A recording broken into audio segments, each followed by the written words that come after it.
indefinite integrals.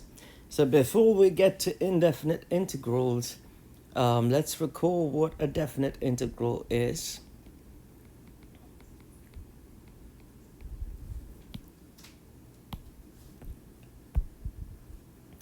A definite integral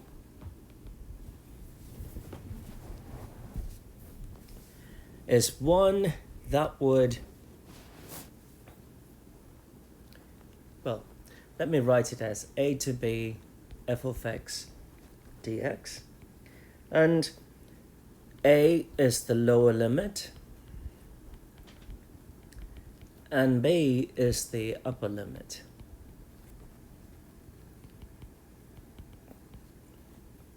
So the resulting answer is f of b minus f of a, where f is the antiderivative.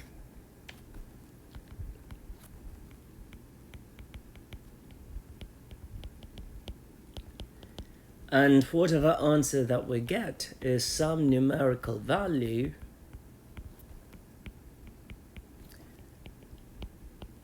that gives the area under the curve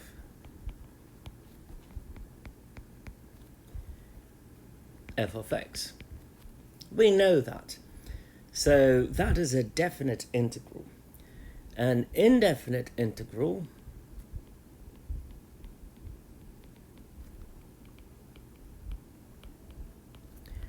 is one without any limits.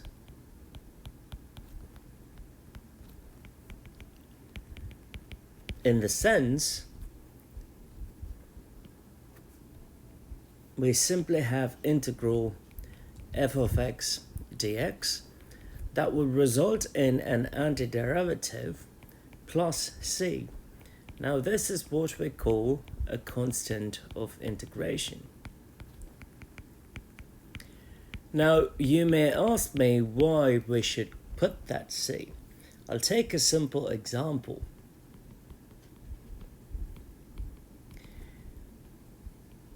Integral x squared dx. So the antiderivative must be something.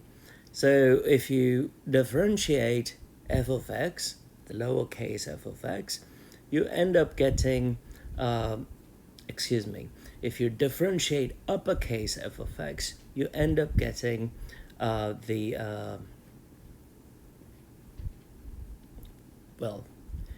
a mistake here.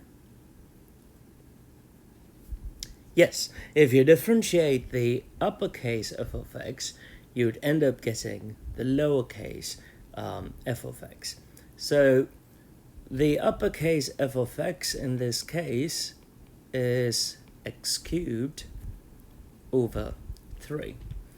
Now if I differentiate this, I end up getting 3x squared over 3. 3's would go away. I get x squared. Now, all we know is if we differentiate x cubed over 3, I get x squared.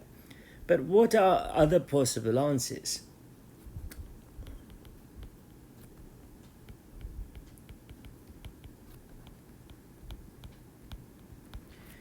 I could have x cubed over 3 plus 2. I could have x cubed over 3 minus 2. Differentiate both of them.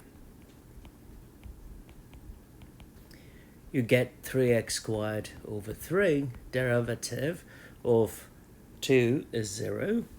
Again, 3x squared over 3. Derivative of minus 2 is 0. Both of them would give us x squared. So if I picked x cubed over 3 as an antiderivative, I'm going to get x squared. If I took x cubed over 3 minus 2 and I found the answer by differentiation, I will get x squared. If I picked simply x cubed over 3, I would get x squared. So which is it? All of these are possible answers. So that is a antiderivative, that is an antiderivative, that is also an antiderivative. So which is it? We do not know. And that is why we put the constant of integration there. But how do we solve for that constant of integration? So if we know some condition about f of x, for example, f of x is equal, f of 0 equals 1, then we will have a unique answer for the indefinite integral,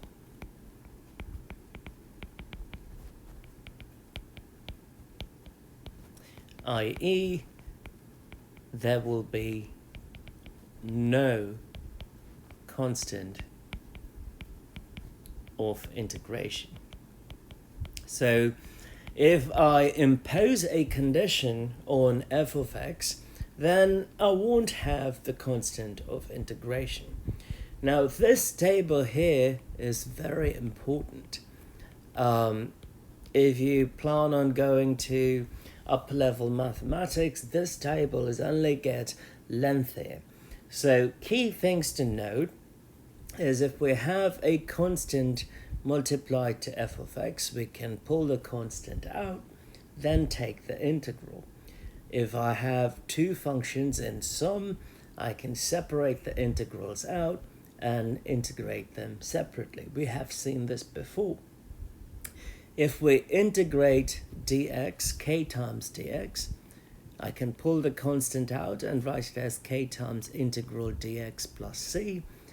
Integral of dx is always x, so the answer would be kx plus c. The rest of the integrals, they are things that you've got to know. You don't have to memorize them. You could simply keep your table with you and you make use of the table to get to the answer. So the book has multiple other indefinite integrals summarized, so you can use them as a reference. So in every single one of these cases, let me take sine x dx for instance. If I took the derivative of negative cosine x, I will get sine x. If I took the derivative of sine x, I will get cosine x. If I took the derivative of e raised x plus c, I will get e raised x. Every time I take the derivative, that constant will disappear. But do not forget to put the constant when we have indefinite integrals. So here is our first indefinite integral, and we want to integrate this. So the first step is to write it in a form that we can integrate. So I'm going to remove the radical and write it as x raised 5 raised 1 over 4 dx. And that would give us x raised 5 over 4 dx. If we go back and look at the table, we have that x raised n is simply x raised n plus 1 divided by n plus 1 plus c. However, n cannot be equal to negative 1. If it is negative 1, the definite integral is ln of absolute value of x plus c. Fortunately for us, n is not negative 1. It is 5 over 4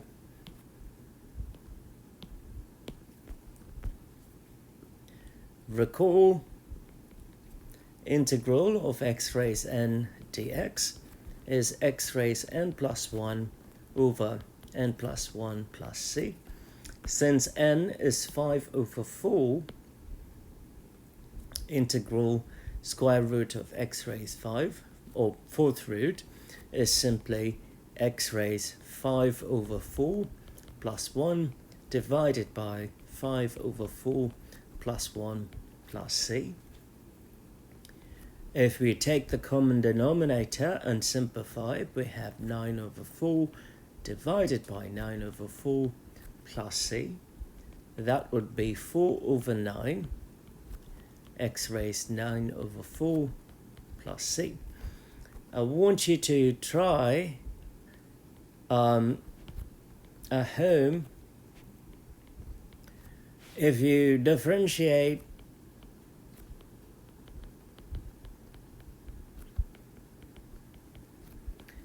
uppercase f of x equals 4 over 9, x raised 9 over 4 plus c, you will get lowercase f of x, which simply is x raised 5 over 4, or the fourth root of x raised 5.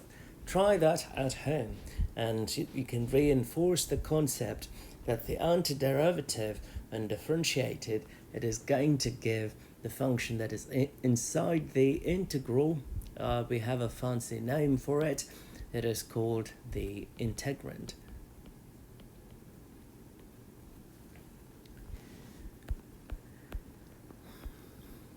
So here we have an indefinite integral in terms of u, and we have a bunch of terms added and subtracted. We know that we can split the integral and write it as individual integrals as long as things are in additions or subtractions. So u raised 6 du minus integral 2 u raised 5 du minus integral u cubed du plus integral 2 over 7 du. N here is 6, N there is 5, N there is 3, and I can pull the constant out.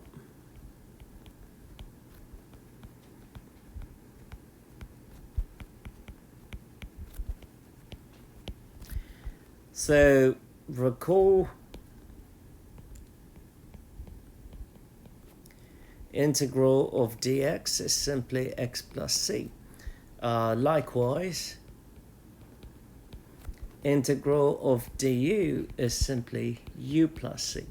An easier way to remember this is the integral and the derivative would sort of go away, leaving you with u. Now that is a very informal way of remembering this, but it is helpful when you try to learn integrals. So using the previous identity, the first integral would reduce to e raised 6 plus 1 over 6 plus 1 minus 2 u raised 5 plus 1 over 5 plus 1 minus u raised 3 plus 1 over 3 plus 1 plus 2 over 7 u, which will give us u raised 7, or plus c, over 7 minus u raised 6 over 6 times 2 minus u raised 4 over 4 plus 2 over 7 u plus c. You may ask me, well, shouldn't we put a constant for each of the integrals? Not necessary.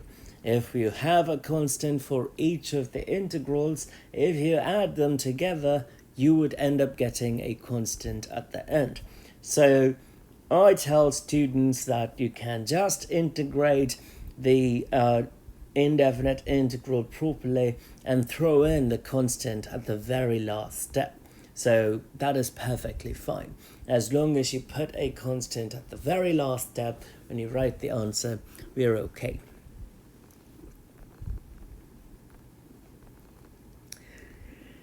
So here is an indefinite integral where we have two functions in the integrand that are in product.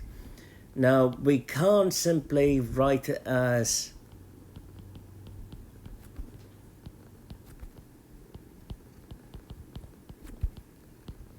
now this is incorrect.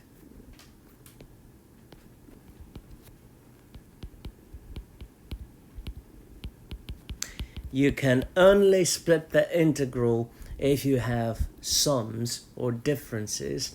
We don't have that, we have product. So let's change the integrand into something with sums and differences. So I could rewrite this as integral of our FOIL 2u squared plus u plus 8u plus 4 integral 2u squared plus 9u plus 4 du. Now I have sums of terms, so I could split the integral and write it as 2u squared du plus 9u du plus 4 du. I could pull the constants out. 2 integral u squared du plus 9 integral u du plus 4 integral du. N here is 2. N there is 1. There is no n, so here it's 2 times u raised 2 plus 1 over 2 plus 1. 9 times u raised 1 plus 1 over 1 plus 1. 4 times integral du is u. So we have 2u cubed over 3 plus 9u squared over 2 plus 4u plus c. You can see that I saved that constant of integration till the very last step, and I just threw it in at the very last step.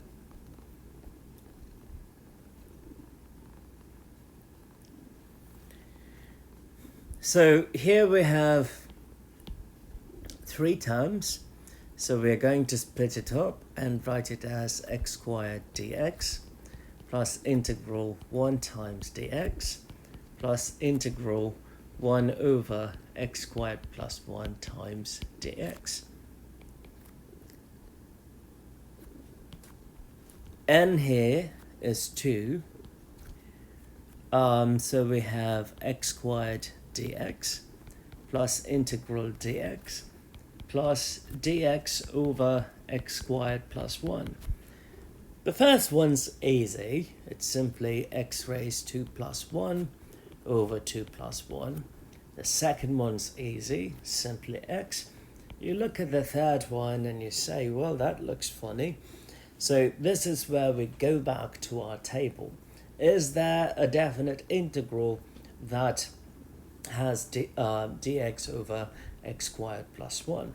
If you go back to the table, you can see that dx over x squared plus 1 is tangent inverse of x plus c. So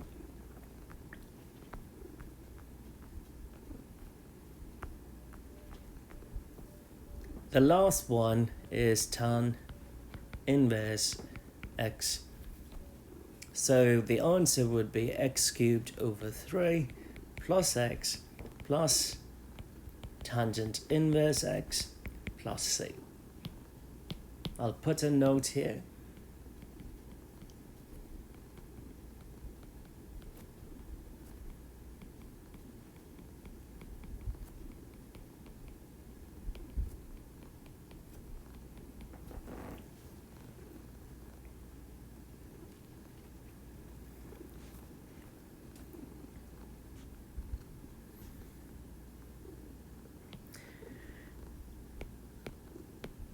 So here we have a term that is raised to the power of 2.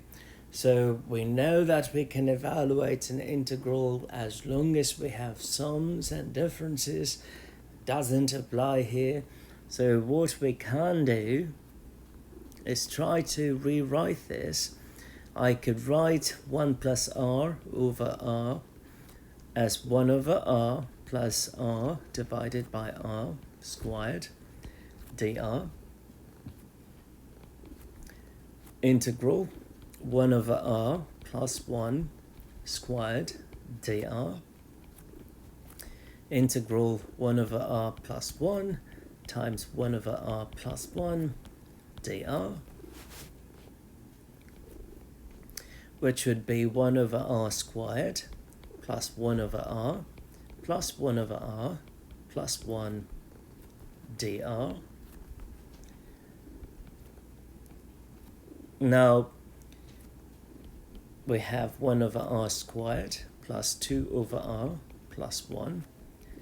And you may say, well, I don't see n here. If I had n, I could integrate it. So what we have to do is move things to the numerator so that we have n. If r squared moves to the numerator, we will have r raised negative 2. If r moves to the numerator, you have r raised negative 1 plus 1 dr. So now we have n's, so that is n, n, n.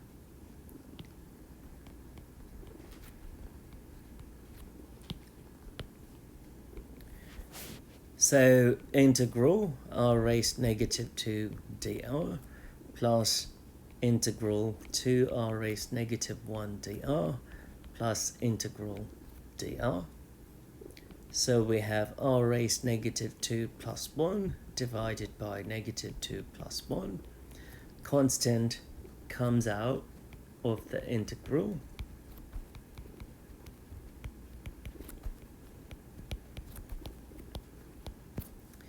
So we have 2 times r raised negative 1 plus 1 over negative 1 plus 1. Integral of dr is simply r. So we have r raised negative 1 over negative 1 plus 2 r raised 0 over 0 plus r, and r raised negative 1 over negative 1 plus 2 times 1 over 0 plus r. And you look at that and you say, well, 1 over 0 is undefined. So something went wrong. What went wrong?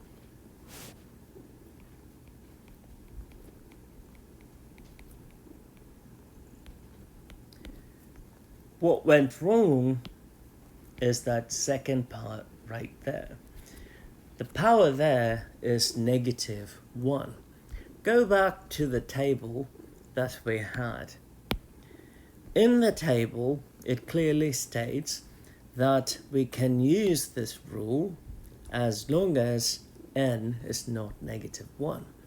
If it is negative 1, which is the case here, if you move the x to the numerator, you will have x raised negative 1. The answer is ln of absolute value of x. So that is where we went wrong. So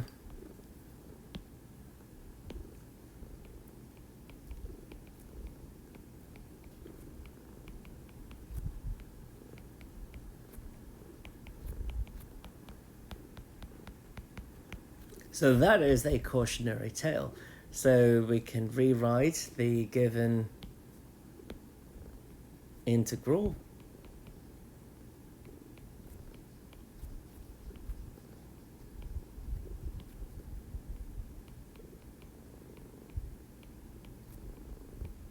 The first part is okay.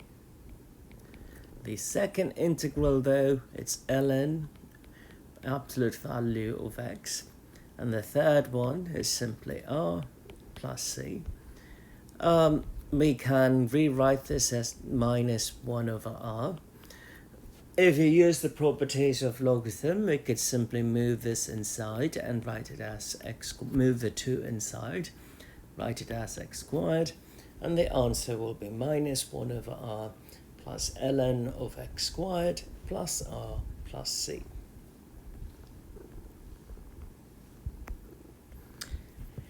Here is a definite integral indefinite integral involving trigonometric functions, and we have one function in product with another function, so we have to convert it to sums, so we can rewrite this as integral secant squared t plus secant t multiplied by tangent t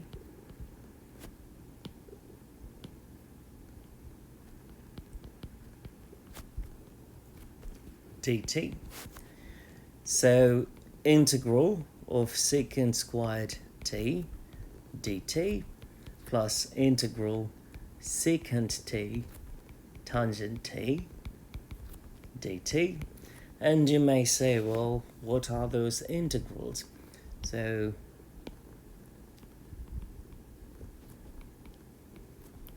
from the table, we know integral of secant squared x dx is tangent of x plus c. Integral of secant x tangent x dx is simply secant x plus c. So where am I getting this from? I'm going back to the table, I'm looking at the table, and you will see I have that part and I have that part, and that's how I'm getting the answer.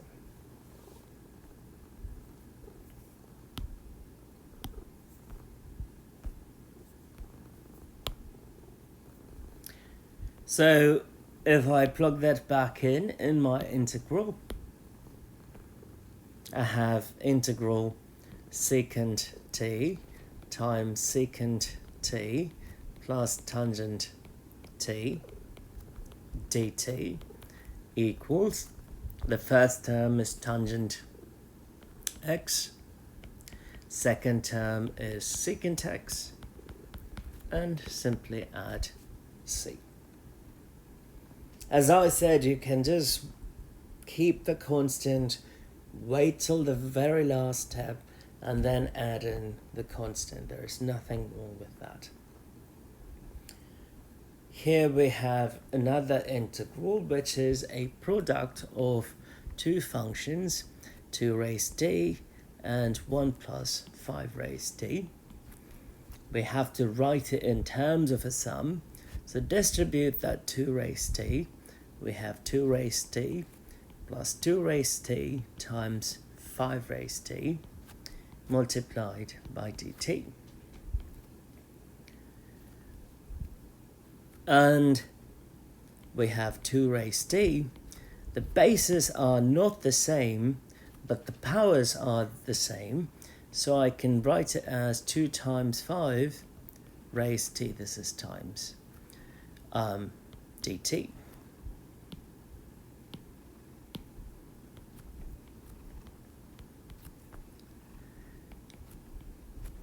2 raised d, 2 times 5 is 10, 10 raised d dt. Common mistake, you would write this as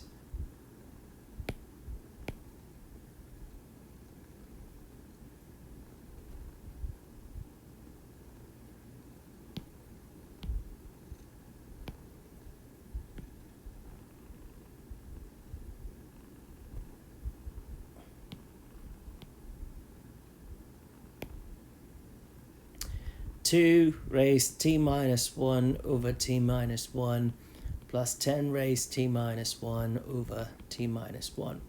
This is incorrect.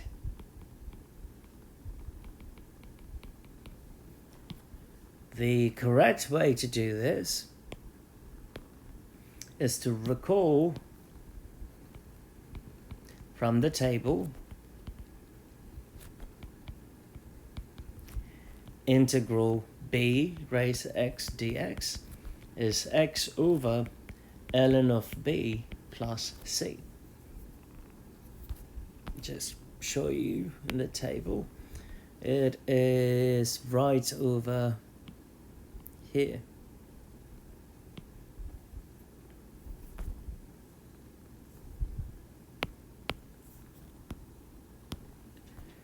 So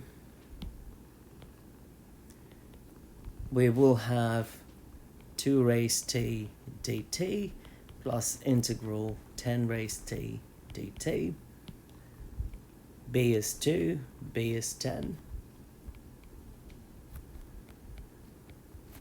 So the answer here would be t over ln of 2. It's a positive number, so I don't have to put the absolute value. T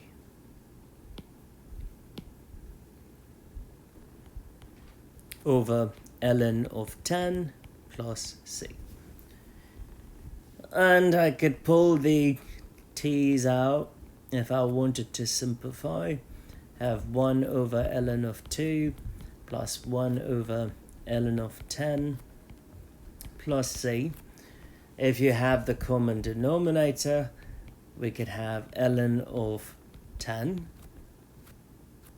plus ln of 2 divided by ln of 2 times ln of 10. And we know ln of a plus ln of b is simply ln of a times b, so 2 times 10.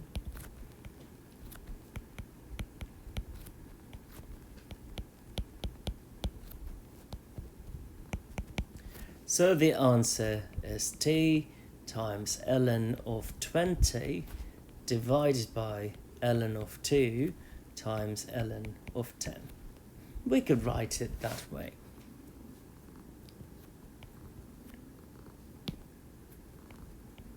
It's just a matter of simplification. So here is a definite integral that has sine 2x and then it's got sine x. And you may say, well, I don't have a standard identity. Well, of course, we don't have a standard integral. So what we know is this. Integral of sine x dx from the table is minus cosine x plus c. Integral of cosine x dx is sine x plus c. We know that, but what we have here is nothing like what we know. So our goal is to write the integrand in a way that would resemble what we know. So we have to go back to what we know. So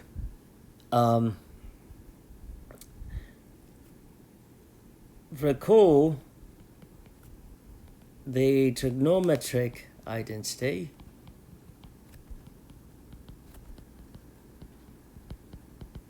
The book has trigonometric identities also. Sine 2x is 2 times sine x cosine x. So I could rewrite our integral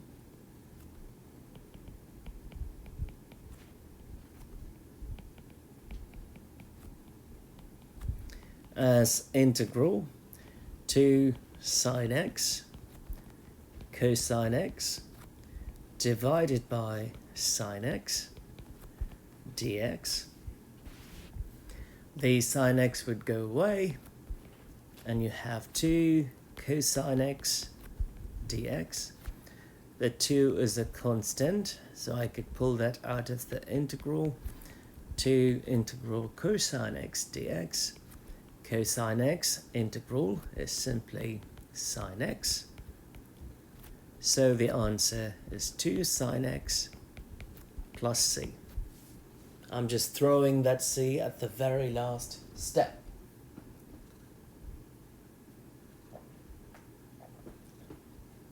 So if we do not know a standard form of the integral, we should try our best to write the integrand in terms of a form that we know.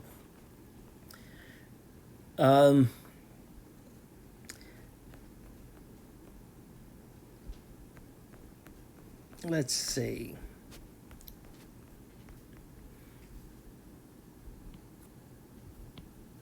This should not say find the general indefinite integral. It should simply say evaluate the integral. So this is a definite integral. We have a lower limit and we have the upper limit.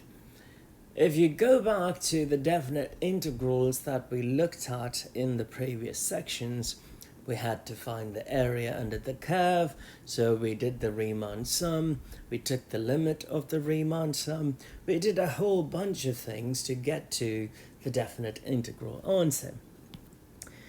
Now that we know on how to find the antiderivative, so we simply have f of b minus f of a.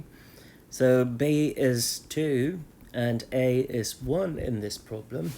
All we have to do is find f of x, which is the antiderivative. So integral 1 to 2, f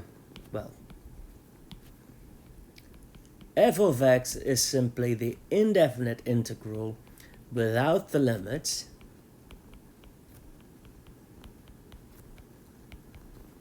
So I could split them up and write it as integral 4x cubed dx minus integral 3x squared dx plus integral 2x dx. The 4 is a constant, so 4 integral x cubed dx minus 3 integral x squared dx plus 2 integral x dx. And here is 3, and there is 2, and there is 1. So we have 4 times x raised 4 over 4 minus 3 times x raised 3 over 3 plus 2 times x raised 2 over 2. y n plus 1 over n plus 1. 3 plus 1 is 4. Divided by n plus 1. 3 plus 1, I get 4. So those go away. And I have the antiderivative as x raised 4 minus x cubed plus x squared. Now that I know the antiderivative, all I have to do is go back to our original problem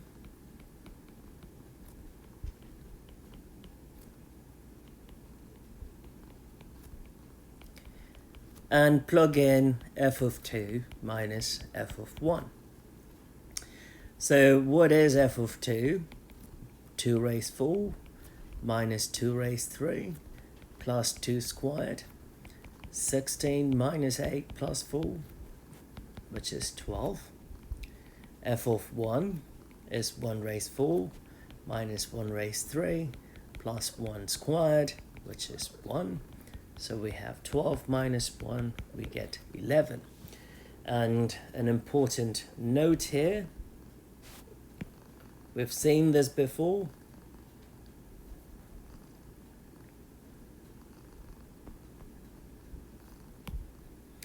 Right now, what we have is a definite integral, so no constant of integration, because that is a definite integral. So if we know a way to find the antiderivative using indefinite integrals, we can take the antiderivative, make use of the antiderivative to find a definite integral, and that is the purpose of this example. Similar approach here. So we want to find the antiderivative first. So in this case, it would be f of 2 minus f of 0, where f is the antiderivative.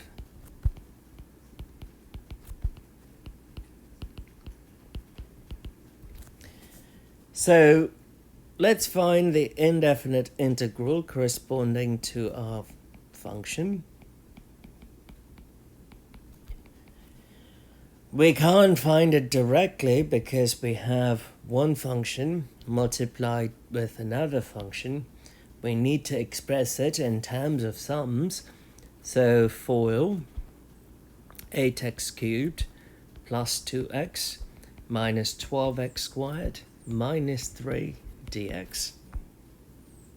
Now I can split the integral and write it as 8x cubed dx, 2x dx, 12x squared dx, 3 dx. Get the constants out. X cubed dx plus 2 times x dx minus 12 times x squared dx minus 3 times dx.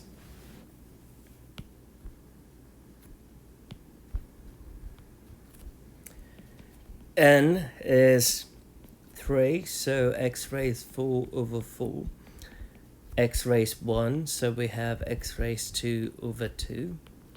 X raised 2, so we have x raised 3 over 3. Integral of dx is simply x. That would give us 2x raised 4 plus x squared minus 4x cubed minus 3x. I'm not putting the plus c here because I'm finding a definite integral. Even if you put the plus c here, it is going to get cancelled, and I'll show you in this problem, which is why we say you don't have to put it. So the antiderivative is f of x. So f of 2 would be 2 times 2 raised 4 plus 2 squared minus 4 times 2 cubed minus 3 times 2 plus c. So 32 plus 4 minus 32 minus 6 plus c, which would give us negative 2 and plus c. F of 0 would be 2 times 0 raised 4 plus 0 squared minus 4 times 0 cubed minus 3 times 0 plus c, which is simply c. So the value of our integral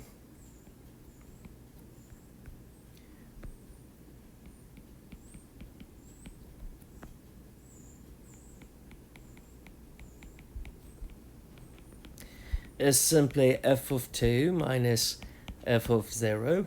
What is f of 2? We have minus 2 plus c. What is f of 0? It is simply c. So minus 2 plus c minus c, those would get cancelled, which is why we have minus 2.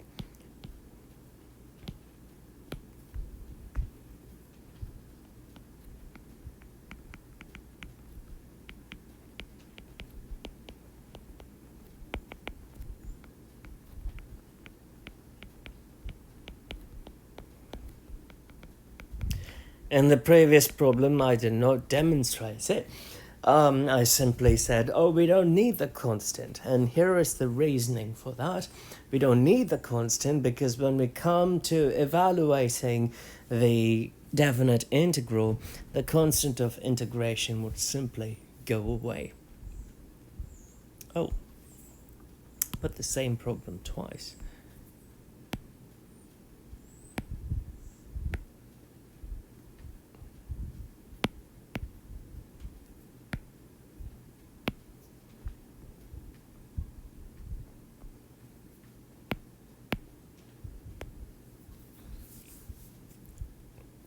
Okay, so here we have an example where we have a bunch of radicals and we have a product of two functions x and that and a sum. So a whole lot of things going here. So before we move on, let's rewrite this. So x cube root of 3 is x raised 1 over 3. Fourth root of x is x raised 1 over 4 dx. So integral 0 to 1, x times x raised 1 over 3 plus x times x raised 1 over 4. Bases are identical, so we add the powers. X raised 2 over 3 plus x raised 5 over 4 dx. So our f of x now is all of that.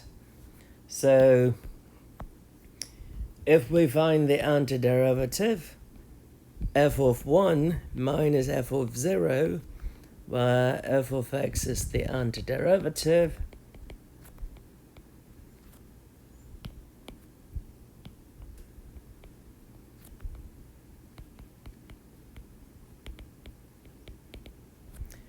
of f of x, which is the integrand. So what is the antiderivative? Let's go to the indefinite integral.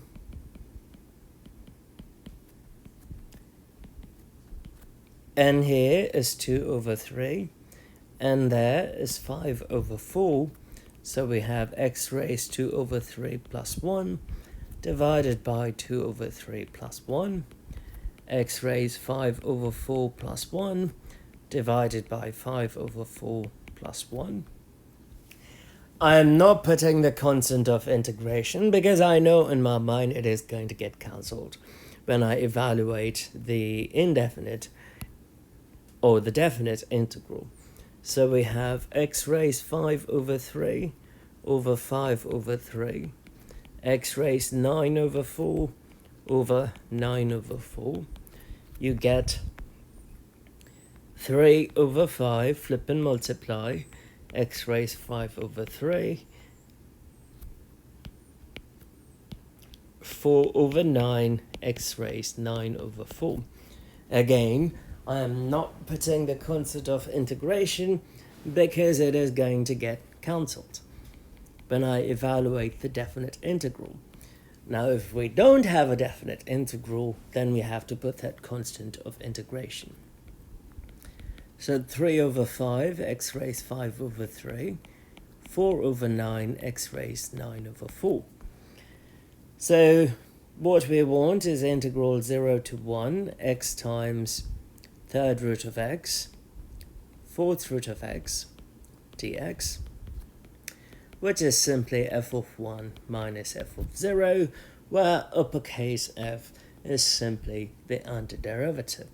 So f of 1 is 3 over 5, 1 raised 5 over 3, plus 4 over 9, 1 raised 9 over 4, which is 3 over 5, plus 4 over 9. If you take the common denominator and simplify, you will get 27 plus 20 over 45, which is 47 over 45. F of 0 is 3 over 5, 0 raised 5 over 3, plus 4 over 9, 0 raised 9 over 4, you get 0. So the answer is 47 over 45 minus 0, so we get 47 over 45.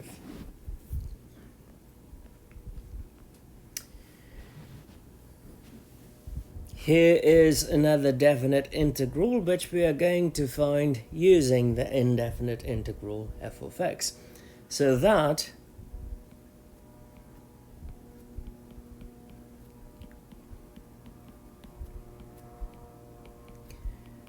is simply f of 2 minus f of 1, where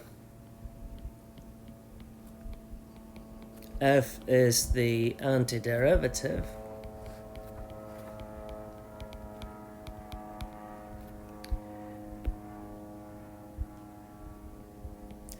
so let's find uppercase f of x, which is simply x over 2 minus 2 over x dx. We can split the integral here, x over 2 dx minus 2 over x dx. 1 over 2 is a constant. I'm going to pull that out. 2 dx over x. Now, this is a very standard form, dx over x.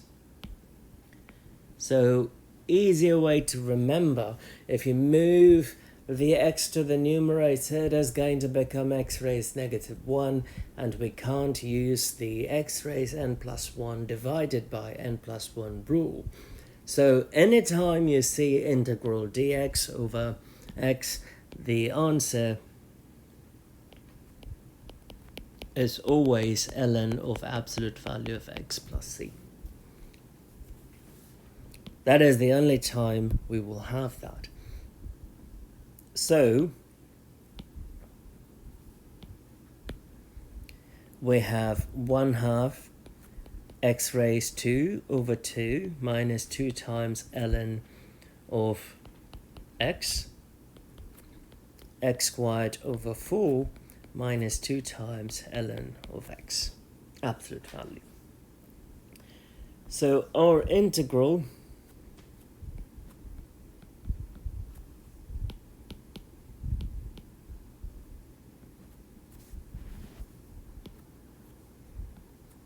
x over 2 minus 2 over x is simply f of 2 minus f of 1. F of 2 is 2 squared over 4 minus 2 ln of 2. It's a positive number.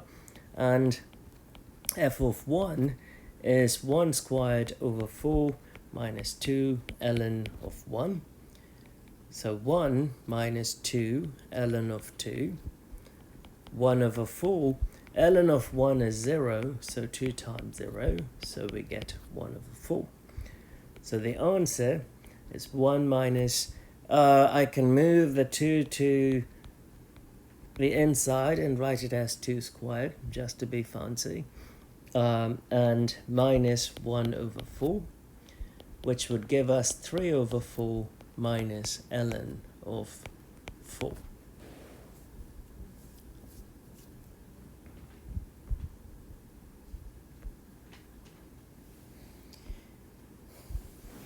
Here is one with trigonometric functions that doesn't look like a standard integral. So the first step is to rewrite it in terms of a standard integral. So I can write this as 0 to pi over 4, 1 over cosine squared theta plus cosine squared theta over cosine squared theta d theta. 1 over cosine squared theta is secant squared theta plus the cosine squareds will get cancelled and we would simply have 1.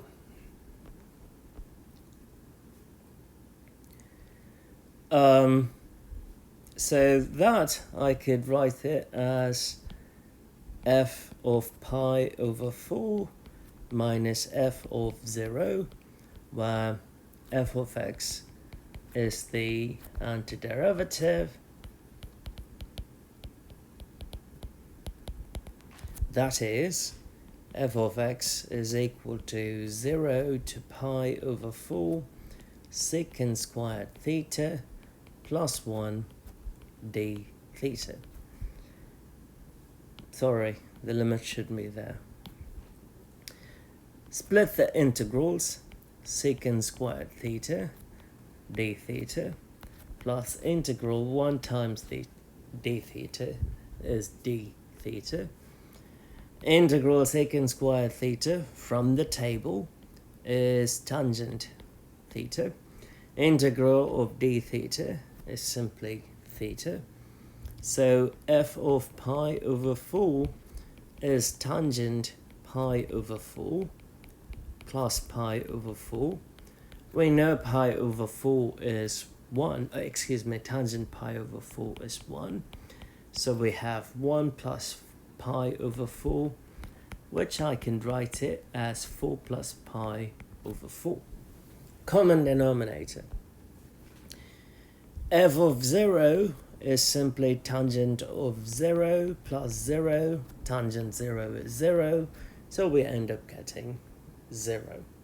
So integral 0 to pi over 4, 1 plus cosine squared theta divided by cosine squared theta d theta is simply 4 f of pi over 4 minus f of 0, which is 4 plus pi over 4 minus 0. The answer is simply 4 plus pi over 4.